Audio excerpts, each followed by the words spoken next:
एकाच प्रवासात 3 वेगवेगळ्या गावच्या 3 वेगवेगळ्या माऊली तुमची वाट पाहत असतील तर ज्यांच्या दरबारात भल्याभल्यांचा अहंकार गळून पडतात त्यांच्या दर्शनासाठी आपण जाणार आहोत. चला माझ्यासोबत.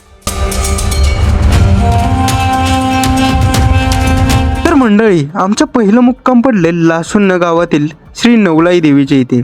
गावाकडच्या मंदिराची गोडी काही न्यारीच असते. चांदीच्या देवारात शांतपणे विश्राम ही माऊली तिच्या चेहऱ्यावरचे ते तेज पाहिलं की प्रवासाचा क्वा कुठल्या कुठे निघून जातो. जणू तीच आपल्या सांगते, आलात ना लेकरांनो, मग आता काळजी सोडा. मंडळी, भक्ती म्हणजे मोठी विधी नाही, मोठे यज्ञ नाही.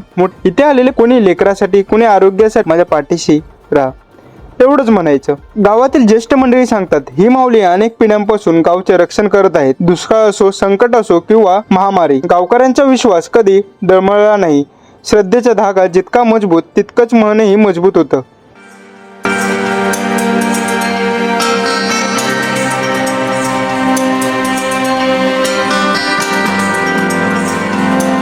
लासुन्याचा निरोप घेत आमची गाडी वळली तळवळे श्री लिमजाई देवीच्या दरबारात.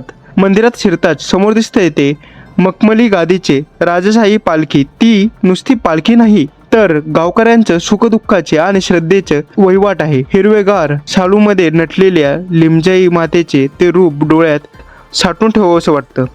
तिच्या त्या डोळ्यात एक जरब आहे, पण मनात फक्त वात्सल्य. समोर विराजमान आहेत श्री लिमजाई माता. स्थानिक भाविक सांगतात की मनापासून केलेली प्रार्थना माऊली नक्की ऐकते. म्हणूनच आजही हजारो भक्त श्रद्धेने येथे दर्शनासाठी येतात. आपले भक्तिमय प्रवासात पुढचा टप्पा आहे श्री घुमाई देवी मंदिर. चला मंडळी, पुढचे जागृत शक्तिपीठाकडे वळूया.